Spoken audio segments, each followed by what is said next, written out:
in. So I'm excited. Tell everybody about Amigas and Vines new wine series and what we're doing. I'm with Vino San Antonio. I'm Cynthia. I'm Wine for Frida, and I'm in Austin. Angela's going to be in San Antonio. We come together with Amigas and Vines. We just love to taste and to share together. And one of the series we wanted to start with this year is just to go ahead and share about Texas wine and specifically, do you know Texas? And this month we're going to go with rosé. So, Angela, we're excited. There's a ton of great rosé in Texas. And so I'm excited. Your picks, my picks, and we'll do a quick video to go ahead and share about our Texas rosé. Perfect. No, I'm very excited because most Texans don't even know Texas wine. We're just hitting the iceberg on it. So my rosé, and you're gonna give me the pronunciation. Las Uh, Espinas. Las Espinas. It is I beautiful. thought, So, Espinas, it's going to be like the little prickles on the cactus. So that makes sense with the beautiful art. Las Espinas, it's beautiful. so this is Las Espinas dry rosé. I got it from Rerooted. Shout out to Jen Beckman. We got to interview her last year. And if you ever get to Rerooted in downtown San Antonio, their wines on tap are incredible, but she also has some of the best just like selections of Texas wines from smaller winemakers, much like, and I think her name's Cassandra. I'll double check it, but Las Espinas. She is part of the McPherson family, but she's making her own wine now. So she's got a small selection, but absolutely fabulous. And you said you were even able to find this at HEB, right? Yes. So here in Austin, I did find it at HEB and at Central Market. So Central Market had the rosé, HEB did not. They had some of the reds. So what a great opportunity to go ahead and get there, get that distribution. Of course, Texas wine. Texas loves HEB. HEB loves Texas. Not surprised to see that at all. Very excited. Not at all. And hers is it's High Plains, which I know yours is going to be too. This is from her. The vineyards are Lahi and Farmhouse Vineyards, and it is a blend of grenache, cinsault, and counoise, which I'm super excited about. So I'm going to have a very French style rosé. So Very. tell us about your selection, Cynthia. So yes, I have the Duchman family wine. I do have the 2024, the dry rosé, and it is just a beautiful color. It really is. Right now, this is available at the winery. This was in my wine club pickup just a couple of weeks ago. I've got it in my glass here. It is just, and The difference between me and Cynthia. I was Yeah, full bottle. Dukeman does have a small growler program. It's you buy the growler there, you can fill it up. They have 3 to 4 wines on tap, and so I was able to go ahead and get my growler full with this one, and I have a bottle left for later. So I was really glad. But Good wine to just have in a growler ready to go. Like um, that's a great. And you've got the Italian grapes. so these are going to be sangiovese, and it has just a little splash of dolcetto, and I really think it just has a beautiful color on it. And yeah, Dukeman is known for their Italian varietals, so this is just a fabulous rosé there from Dukeman Family Wine. Well, let's do our five. Excellent, 5S. Sit. No, wait. See, Hmm. swirl, sniff, Hmm. sip, savor. We Yes, got it. That's it. Okay. got my white envelope So here, so I'm going to look at mine. me too. I've got a white envelope at least, so we're ready to go on that. The color on this is just sensational. I would love to bring this to a party. Maybe I did for Super Bowl. And it's a beautiful, like slight candied red, kind of not full Jolly Rancher, but kind of in that muted stage of it. And it just makes me really happy. Just the color alone makes me happy. It does have a concentrated color to it. Mine as well, a dark salmon color. I do see like a little, I get like a little purple tinge to it. And I don't know if it's just because it's the Italian or the dolcetto that brings something to it, but it does have a beautiful little tinge of color to it. But it's really nice, nice and dark. I really do appreciate that in a dry rosé. I don't know if you can see it up against the white. It's actually very pale against the white. Kind of that's the way to do it. So Yeah, I love it. very nice. Um, let's swirl and sniff this baby. Mm.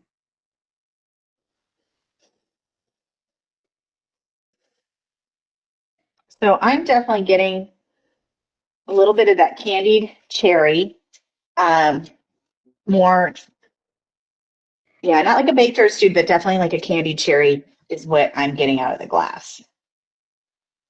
Yeah, keep swirling it a little bit. What about you? Mine is cherry, definitely cherry, and I want to say like cranberry. I'm thinking when I had it a little earlier, it was like dried cranberry. It is kind of concentrated, so it really is beautiful. I'm really liking that on the nose. I'm also getting like some apple pie on mine right now. Oh, nice, A little bit of that toasted sugar, which I'm excited about. nice. Mine is a 12.9 ABV. I don't think I said that. And mine So is 13.5, so it's a little higher. A going little. for the strong afternoon wine there. All right, shall we go? You my favorite part. Cheers to you.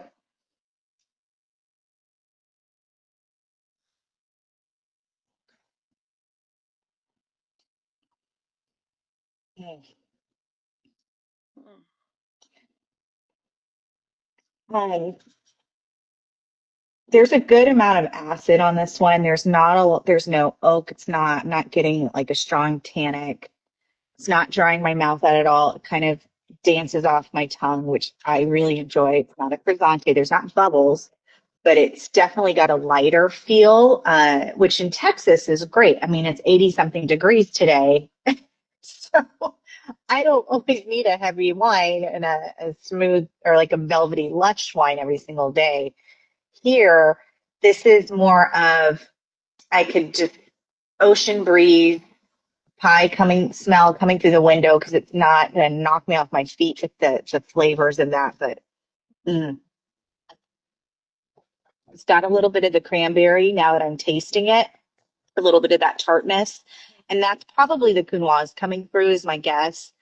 Um, it would actually be really good for a Thanksgiving or a Christmas dinner, frankly, too. Like anywhere you're going to feast. Mhm. Um, or if you're like me and you love the Mexican feast, this would be great with some spicy Mexican food. It would really just complement, I think, those like a verde really nicely. Nice, nice. Hmm. Mine is beautiful.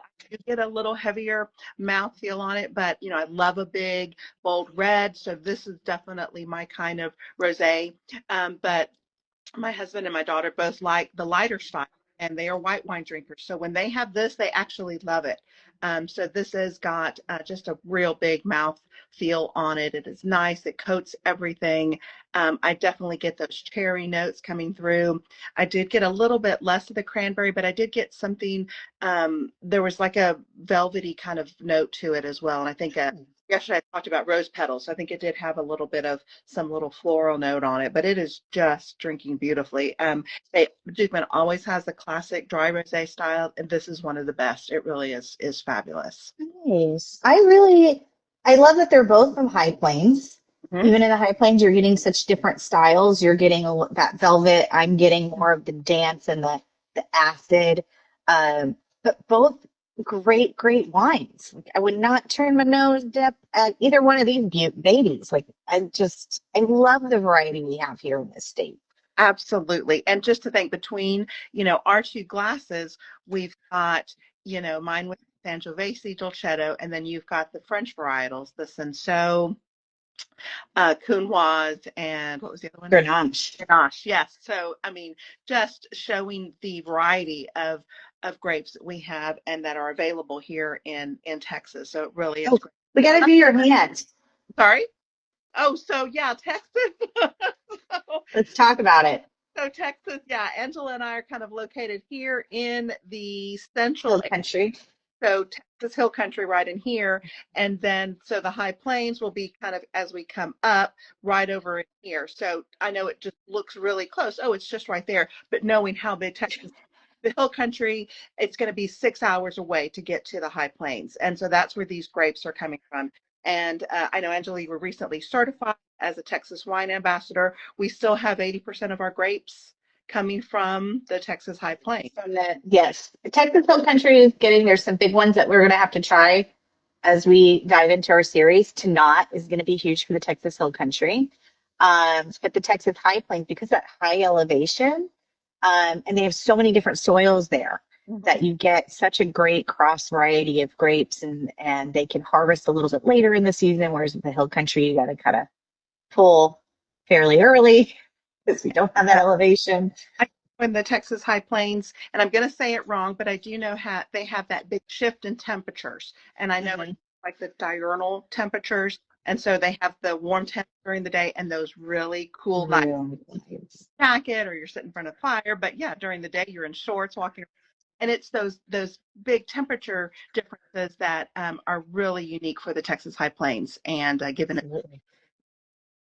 Absolutely. I love Texas High Plains. I mean, who doesn't? I wish I could drive up there more often, but to your point, it's more like an 8 hour drive from San Antonio.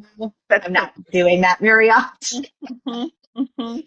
There are people who, if you drive 8 hours, they're like, I'm in three different states. I'm like, I'm not out of Texas You're yet. still in. Yeah.